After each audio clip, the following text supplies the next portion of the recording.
2018တုန်းက Xiaomi brand ကမြန်မာနိုင်ငံကို official ဝင်လာခဲ့တယ်။အဲ့ဒီအချိန်မှာ China version ဖြစ်တဲ့ Mi 5 ကတော်တော်လေးကိုခက်စားခဲ့တာ။တော်တော်လေးလည်းအောင်မြင်နေတဲ့အချိန်။အဲ့ဒီ Mi 5 ကိုစပြီးတော့လေ့လာရင်းကနေဖုန်းကြောင်းတွေကိုလေ့လာဖြစ်ခဲ့တာ။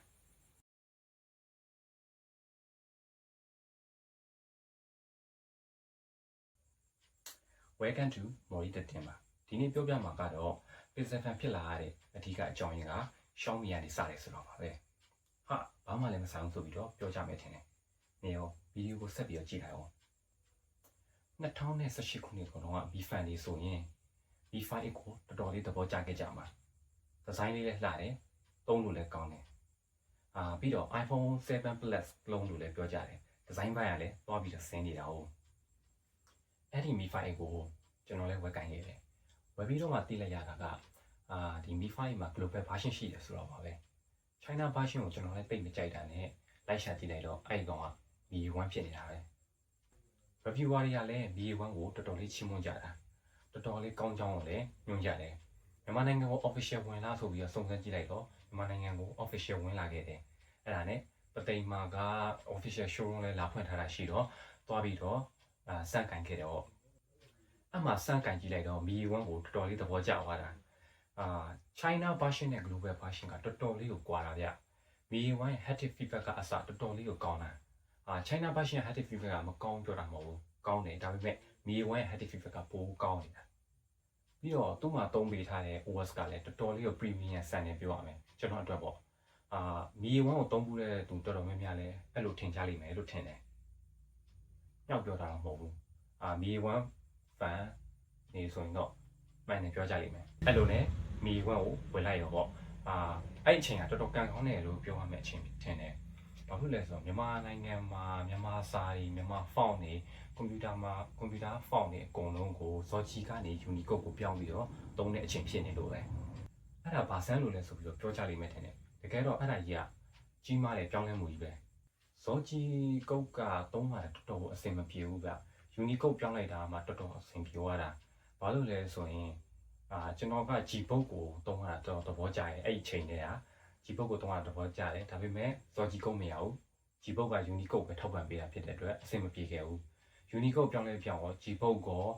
ဒီ Google Translate app တွေနဲ့ application တော်တော်များများကိုသုံးရတာလုံးဝအဆင်ပြေသွားတယ်နောက်လို့ဆိုရင် Facebook သုံးနေရတော့မှစာလုံးတွေကပြောက်တော့တွေဖြစ်နေတာ Zoji Code နဲ့ဆိုရင်လေ Unicode ပြောင်းပေးလိုက်တာကလုံးဝကိုအဆင်ပြေသွားတာဒီ Mi A1 ကင်တဲ့သူတွေအတွက်ပိုတော့မှအဆင်ပြေသွားသေးတယ်ဆိုတော့ဆိုလိုရင်းဆက်သွားမယ်ဗျာ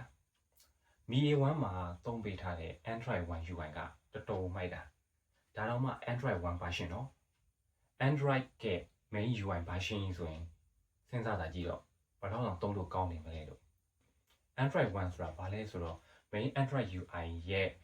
အငယ် version လို့ပြောရမှာပေါ့ပြောရမယ်ဆိုရင်တော့ light version ပေါ့ Mi A1 မှာ Android 1ကိုသုံးပြီးလိုက်တဲ့ကဒီ pure Android ရတာကိုတော်တော်လေးသဘောကျသွားတာအဲ့လိုနဲ့ Android UI အကြောင်းကိုရှာကြည့်လိုက်တော့သူ့ကိုထုတ်တဲ့မိခင် Google ကုမ္ပဏီကနေလည်း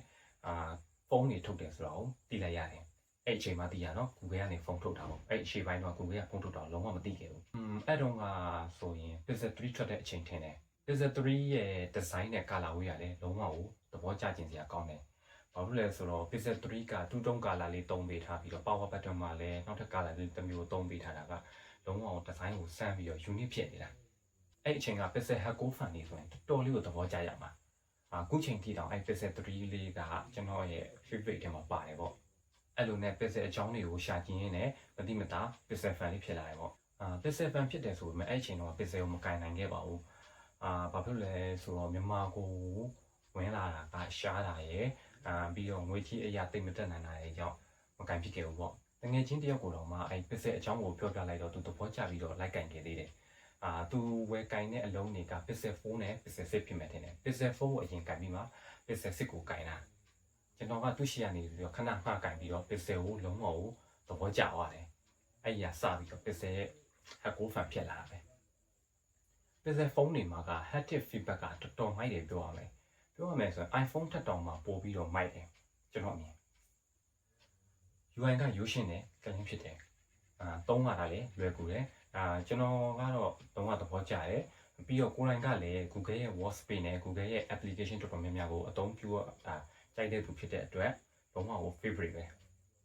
Pixel ကအခုဆိုရင်10 series တောင်ထွက်ထားပြီးပါပြီ Pixel 6ကနေစလို့သူ့ရဲ့ကိုယ်ပိုင် chip ဖြစ်တဲ့ Tensor G series ကိုသုံးထားပြီးတော့premium ဆန်းလာတယ် unique ဖြစ်လာတယ်ပေါ့ပြီးတော့ Pixel ကနေပုံးပဲထုတ်တာမဟုတ်ဘူးတခြားဟာတွေဖြစ်တဲ့ Pixel Watch တွေ earbud တွေ tablet တွေလည်းထုတ်သေးတယ်အဲ့ဒါအပြင်မှာ accessory တွေလည်းထုတ်ထားတာရှိတယ်